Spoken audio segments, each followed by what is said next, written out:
بسم اللہ الرحمن الرحیم نحمدہ ونصلی علی رسولہ الکریم۔ آج کی یہ نشست میں منتظمین کی کچھ ذمہ داریاں بیان کرنا مقصود ہے، اور یہ اس سلسلے کی پہلی قسط ہے۔ آئندہ بھی انشاءاللہ اس موضوع پر گفتگو ہوتی رہے گی۔ سب سے پہلے سوال یہ ہے کہ منتظمین حضرات کون ہیں؟ تو اس میں اس حدیث مبارکہ میں 4-5 قسم کے لوگوں کا ذکر کیا گیا ہے۔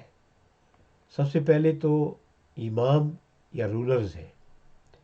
چاہے یہ ملکی سطح کے ہیں یا یہ کسی ادارے کی سطح کے ہیں یا یہ اپنے گھر تک محدود ہیں۔ تو فرمایا گیا کہ یہ لوگ جو ہیں گارڈین ہیں، ذمہ دار ہیں۔ دوسرا، ہر انسان اپنے گھر کا ذمہ دار ہے۔ اور تیسرا فرمایا گیا کہ ہر ایک عورت اپنے جو گھر ہے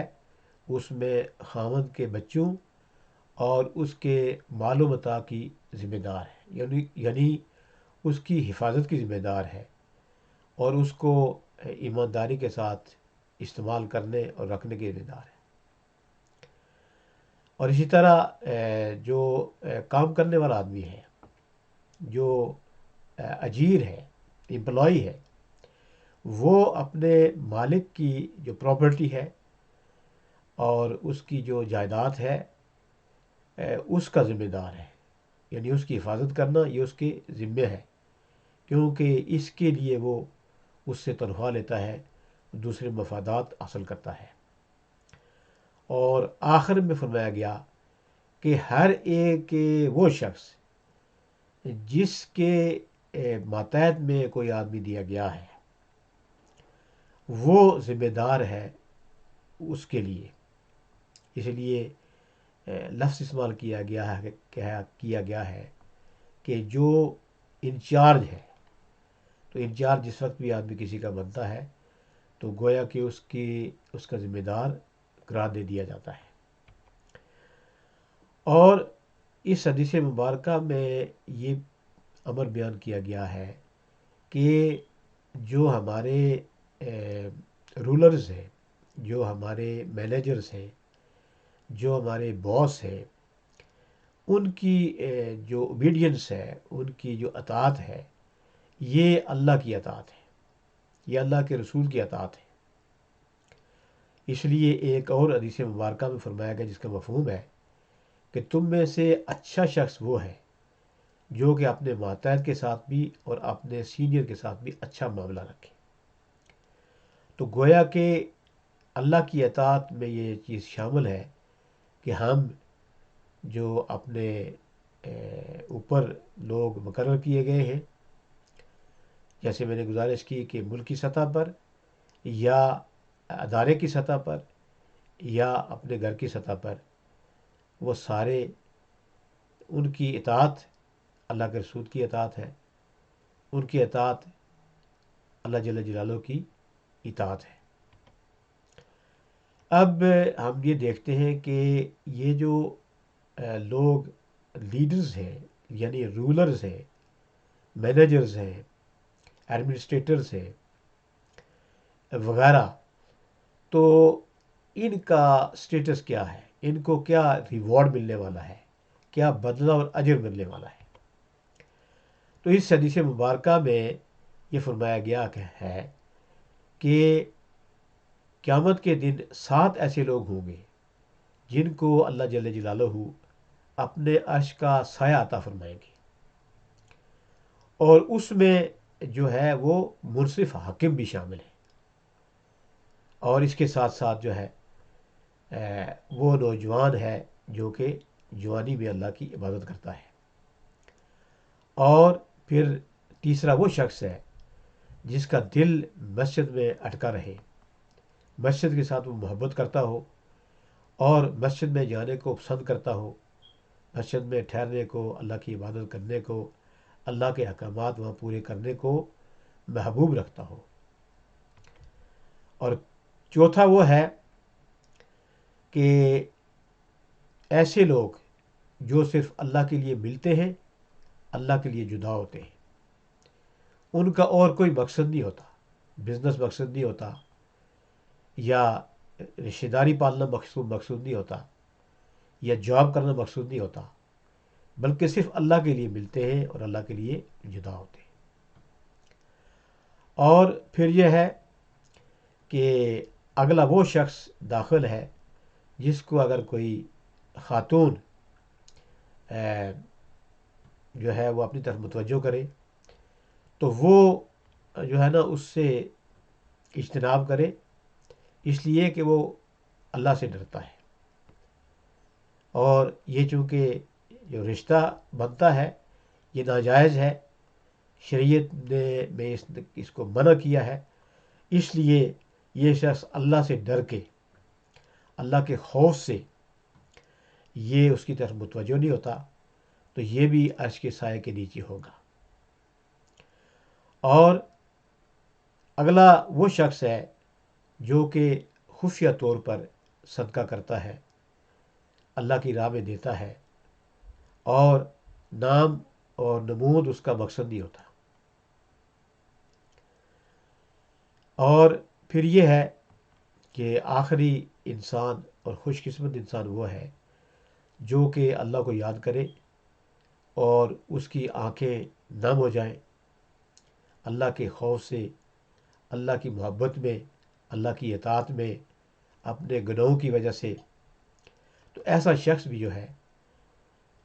قیامت کے دن عرش کے سائے کے نیچے ہوگا۔ لیکن اس حدیث مبارکہ میں جو اصل جو نقطہ بیان کرنا تھا وہ پہلا نقطہ تھا کہ جو منصف حاکم ہے وہ قیامت کے دن اللہ کے عرش کے سائے کے نیچے ہوں گے۔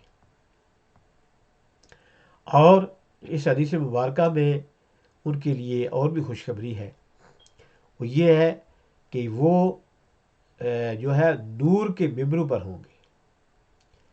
تو یہاں جو فرسٹ بلٹ پوائنٹ ہے اس میں آپ دیکھیں کہ جو منصف حاکم ہیں جو کہ انصاف کے ساتھ فیصلے کرتے ہیں، لوگوں پر انصاف کے ساتھ حکومت کرتے ہیں، تو وہ لوگ قیامت کے دن نور کے ممبروں پر ہوں گے۔ اینڈ اور پھر یہ ہے کہ اس میں اپنی فیملیز بھی شامل ہیں، کہ جو لوگ اپنی فیملیز کو اچھی طرح لک آفٹر کرتے ہیں، ان کا خیال رکھتے ہیں، ان کی ضروریات پوری کرتے ہیں، تو یہ لوگ بھی اس میں داخل ہیں۔ اور اس ضمن میں اس سے پہلے ایک جو نا گفتگو میں گزارش کی تھی کہ جو انسان حلال کمائی کر کے اپنے بیوی بچوں پر جو نفقہ خرچ کرتا ہے، نان نفقہ ان کو پہنچاتا ہے، قیامت کے دن اس کے نامہ اعمال میں یہ سب سے وزنی عمل ہوگا۔ تو یہاں اسی کی طرف اشارہ ہے کہ جو لوگ آپ کے ماتحت ہیں آپ کے گھر میں، تو وہ ایسے لوگ انصاف کے ساتھ فیصلہ کرتے ہیں، انصاف کے ساتھ ان پر حکمرانی کرتے ہیں، تو یہ لوگ جو ہے نور کے ممبروں پر ہوں گے۔ اور اس حدیث مبارکہ میں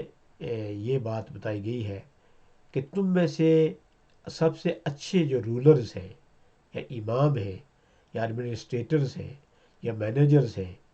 یا گھر میں جو ہے سب سے بڑا فرد جو ہے وہ ہے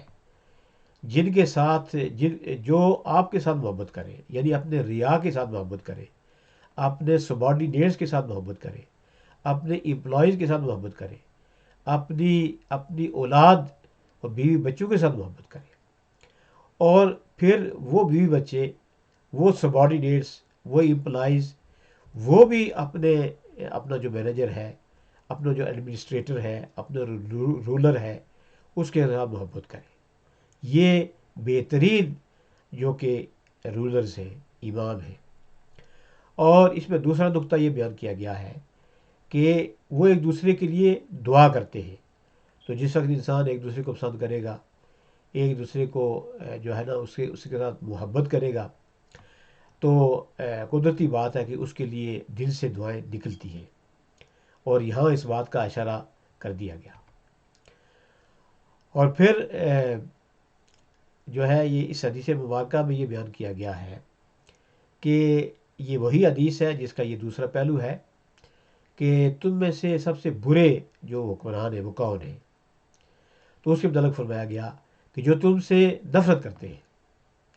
اور تم بھی ان سے نفرت کرتے ہو، کیونکہ دل کو دل سے راہ ہوتی ہے۔ اگر ایک آدمی محبت کا اظہار کرتا ہے تو اللہ رب العزت اس دوسرے کے دل میں بھی اس کے لیے محبت پیدا کر دیتے ہیں، اور جو ایک نفرت کا اظہار کرتا ہے، دل میں کینہ اور خلش رکھتا ہے، تو دوسروں کے دل میں بھی یہی چیز پیدا ہو جاتی ہے، اور یہ اللہ کی طرف سے ہے۔ اور پھر اس میں یہ بھی ہے کہ ایسے رولرز جو ہیں جو بہت ہی ناپسندیدہ ہیں، یہ اپنے عوام پر، اپنے ماتحتوں پر، اپنے امپلائیز پر جو ہے نا تان و تشنی کرتے رہتے ہیں، اور پھر جو سبارڈینیٹس ہیں وہ بھی تان و تشنی کرتے ہیں، اور شاید منہ پر نہ کریں لیکن پھر انہیں غیبت میں کرنا پڑتا ہے۔ لیکن وہی بات ہے کہ دل کو دل سے راہ ہے، اس لیے ایک کے دل میں محبت ہے تو دوسرے کے دل میں بھی اللہ تعالیٰ محبت پیدا فرما دیتے ہیں، اور ایک کے دل میں نفرت ہے تو دوسری طرف سے بھی نفرت ہی کا اظہار ہوتا ہے۔ اب جو ہے نا ایک اور پہلو جس کی طرف اشارہ کرنا مقصود ہے وہ یہ ہے کہ بہت ساری احادیث مبارکہ میں حضور پاک صلی اللہ علیہ وسلم حضور پاک صلی اللہ علیہ وسلم نے اس سے منع فرمایا ہے کہ آپ جو ہے وہ اتھارٹی یا کسی کا لیڈر بننا، کسی کا حکمران بننا، کسی کا جو ہے نا وہ رولر بننا جو ہے یہ ان کو پسند نہیں ہے۔ اس کے لیے انسان کو کوشش اور اس کے لیے انسان کو خواہش نہیں کرنی چاہیے۔ جیسے اس حدیث مبارکہ میں، لمبی حدیث مبارکہ ہے، ایک صحابی ہے، انہوں نے جو ہے نا یہ کہا کہ میں رولر بننا چاہتا ہوں، یہ میری خواہش ہے، یا آپ مجھے نہیں بناتے۔ تو اس پر جو حضور پاک صلی اللہ علیہ وسلم فرمایا کہ do not ask for leadership, ہاں، رولر بننے کے لیے، حکمران بننے کے لیے اس کے لیے نہ کہا کرو۔ پھر انہوں نے آگے تفصیل بیان کی ہے کہ یہ اس لیے کہ جو آدمی بلا مانگے یہ عہدے مانگتا ہے تو اللہ کی مدد اس کے ساتھ شامل حال ہو جاتی ہے، لیکن جو مانگ کے لیتا ہے، لڑ کے لیتا ہے، جھگڑ کے لیتا ہے اور دوسرے طریقوں سے جو ہے نا ایسی چیزیں حاصل کرتا ہے تو اللہ کی مدد اس کے ساتھ نہیں ہوتی، اللہ تعالیٰ اس کو اس کے حال پر چھوڑ دیتے ہیں۔ اور یہ جو حدیث مبارکہ ہے یہ بھی اسی کی تائید کرتی ہے کہ آپ کو جو ہے اتھارٹی کی خواہش بھی نہیں کرنی چاہیے، اور اس کے لیے یہ فرمایا گیا کہ جیسے یہ ابو ذر رضی اللہ تعالیٰ عنہ حاضر خدمت ہوئے اور عرض کیا کہ میں جو ہے نا کچھ عہدہ چاہتا ہوں، تو آپ صلی اللہ علیہ وسلم فرمایا کہ جو ہے نا دو آدمیوں کی بھی جو ہے لیڈرشپ، ان کی حکمرانی اور ان کا امیر بننا، یہ تم جو ہے نا اس کے لیے بھی خواہش مت کیا کرو۔ اور اسی طرح جو ہے جو یتیم ہے اس کی جو جائیداد ہے تو اس کے لیے بھی یہی حکم یعنی ہے کہ اس کو حاصل کرنے کے لیے یا اس کا گارڈین بننے کے لیے خواہش نہیں کرنی چاہیے، کوشش نہیں کرنی چاہیے، کیونکہ یہ چیزیں جو ہے نا انسان کے مفاد میں نہیں ہے، دنیا میں بھی مفاد حاصل نہیں ہوتا اور آخرت میں بھی اس کا کڑا حساب کتاب دینا پڑے گا۔ جیسے اس حدیث مبارکہ میں فرمایا گیا کہ یہ ہم اتھارٹی اور امیر بننا اور رولر بننا اور حکمران بننا کیوں ناپسندیدہ ہے کہ یہ اللہ کی طرف سے ایک امانت ہے، اور ہر آدمی اس امانت کو پورا نہیں کر سکتا، ہر آدمی اس امانت کو پورا نہیں کر سکتا، اس لیے جو ہے نا وہ اس سے منع کیا گیا ہے۔ کیونکہ آخر میں یہ فرمایا گیا کہ یعنی قیامت کے دن جو ہے یہ جو ہے ذلت کا باعث ہوگا، یہ حکمرانی ہے یہ جو امارت ہے، یہ جو رولرشپ ہے، یہ جو ہے اس لیے کہ یہ ذلت کا باعث بنے گا۔ اور اگلی حدیث مبارکہ میں یہ فرمایا گیا ہے کہ قیامت کے دن جس وقت حساب کتاب ہوگا تو اس کے بعد جو مالدار لوگ ہیں اور پیسے والے لوگ ہیں، ان کا اور رولرز کا سختی سے حساب کیا جائے گا۔ یہ الفاظ جو ہے خط کشیدہ الفاظ حدیث مبارکہ میں، کہ اس کے بعد کیا ہے کہ سختی سے جو ہے ان کا حساب کیا جائے گا۔ جو لوگ صاحب ثروت تھے اور اللہ نے ان کو دولت دی ہوئی تھی اور انہوں نے اس دولت کو اچھی طرح خرچ نہیں کیا، استعمال نہیں کیا، اور پھر اس میں رولرز بھی شامل ہیں، حکمران بھی شامل ہیں۔ اور آخری حدیث مبارکہ یہ ہے کہ جو لوگ جنہوں نے انصاف کے ساتھ حکمرانی نہیں کی، انصاف کے ساتھ اپنی رعایا کا خیال نہیں رکھا، اپنے سبارڈینیٹ کو لک آفٹر نہیں کیا، تو ایسے لوگ جو ہیں وہ جنت کی خوشبو تک نہیں سونگھ سکیں گے۔ جنت میں داخل ہونا تو دور کی بات ہے۔ تو یہ بہت ہی بڑی جو ہے وعید ہے، بہت ہی بڑی وارننگ ہے۔ اللہ رب العزت ہمیں جو ہے نا ان سے بچنے کی توفیق عطا فرمائے، اور ہمیں حضور پاک صلی اللہ علیہ وسلم کی مبارک احادیث مبارکہ اور شریعت مطہرہ کو سمجھنے کی اور اس پر عمل کی توفیق عطا فرمائے۔ تو یہ جو گفتگو ہے یہ میں نے اپنی کتاب رسپانسبلٹیز آف مینیجرز سلیکٹڈ احادیث سے منتخب کی ہے۔ اس کتاب میں 300 سے زیادہ احادیث جمع کی گئی ہے، جو کہ ساری جو ہے اس کے متعلق ہے کہ رسپانسبلٹیز مینیجرز کی کیا ہے، رولرز کی کیا ہے، حکمرانوں کی کیا ہے، اور انشاءاللہ آئندہ بھی اس پر گفتگو ہوتی رہے گی۔ میں انہی الفاظ کے ساتھ آپ سے اجازت چاہوں گا۔